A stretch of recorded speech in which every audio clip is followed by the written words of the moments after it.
All right, let's go ahead and talk about the next type of word problem. So the next type of word problem is the motion word problem. A motion word problem is when you're dealing with a word problem where something is moving, hence the word motion. And the things that are moving, the word problem will have some type of a distance in it, a speed or rate or a time in it.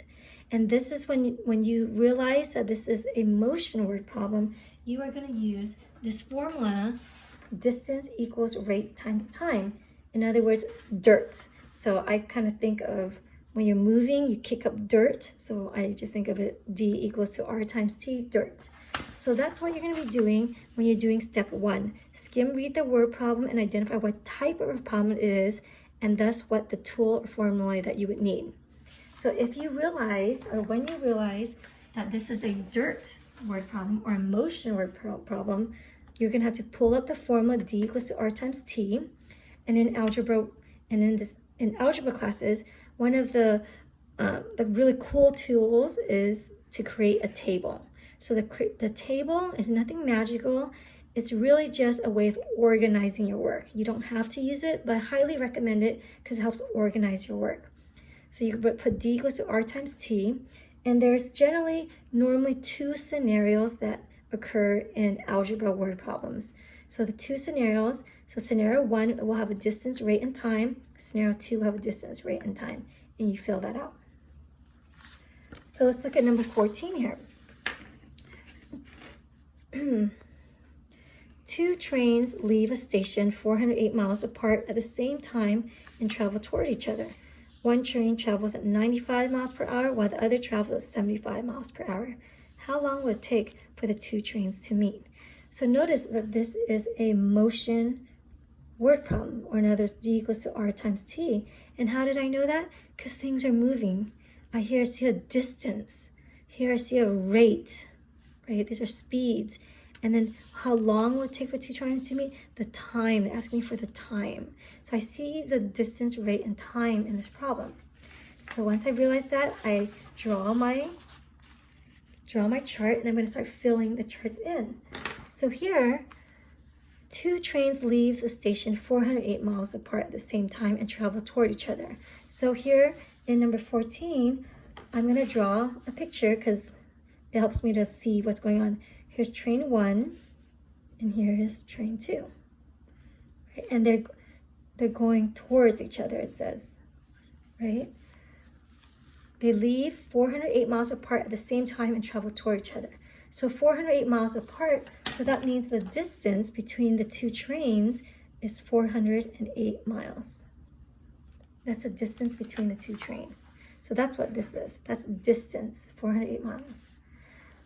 One train travels at 95 miles per hour while the other travels at 75 miles per hour. This is a rate. So the rate of the first train, and this is the rate of the second train. So rate or speed, when you see miles per hour, that's a speed. So here, to fill out this chart, I'm going to say that this is train 1. So I'll say scenario 1 is train 1. Scenario 2 is train 2. Right, there's 2 trains in this. We know that train 1, the rate is 95 miles per hour. So I'll put it under this box. The rate for train 2, we see is 75 miles per hour, so I'll put it in this box. How long will it take for the 2 trains to meet? That's what we don't know. So I will call that X.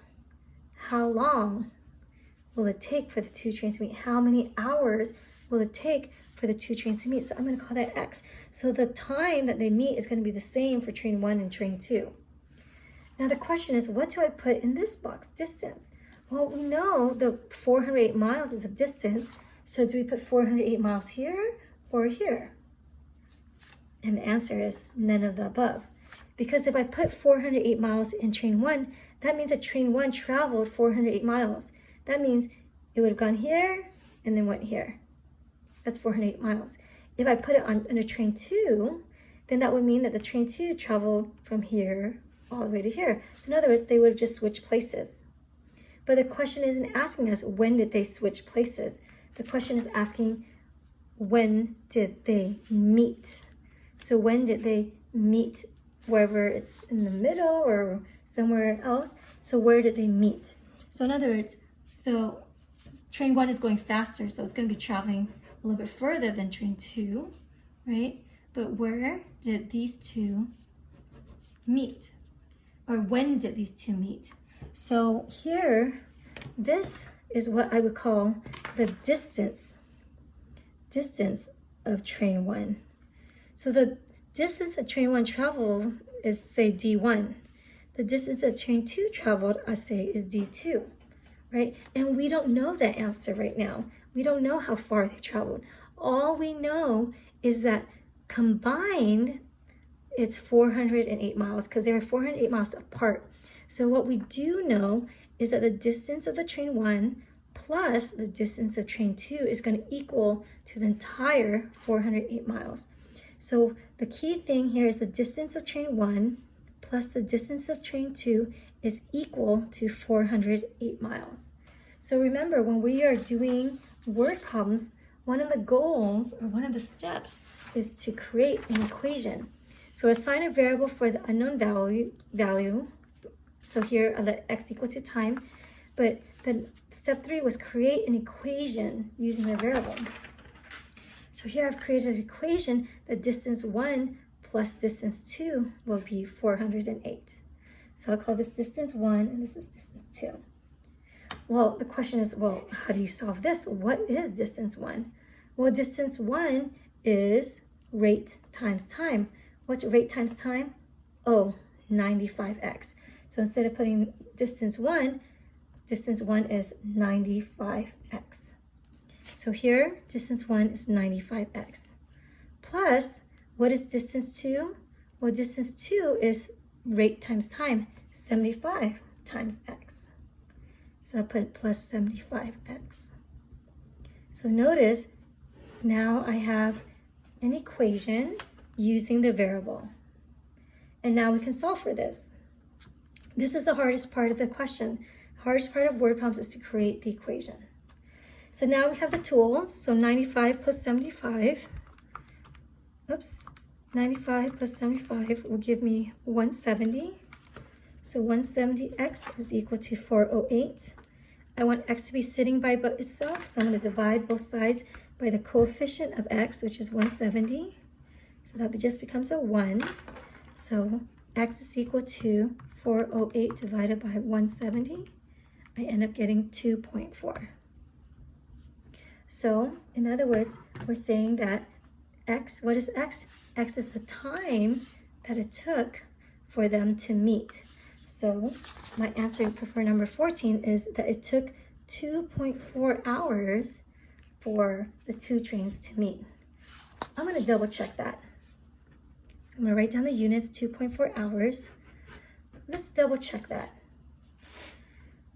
If the time is 2.4 hours, so let's just double check that. So 95, here I'm going to change this to 2.4. 95, it traveled at 95 miles per hour times 2.4 hours. Oops, 95 times 2.4 hours. That means that the distance is 228. So remember, distance equals rate times time. So train 1 traveled a total of 228 miles according to this formula.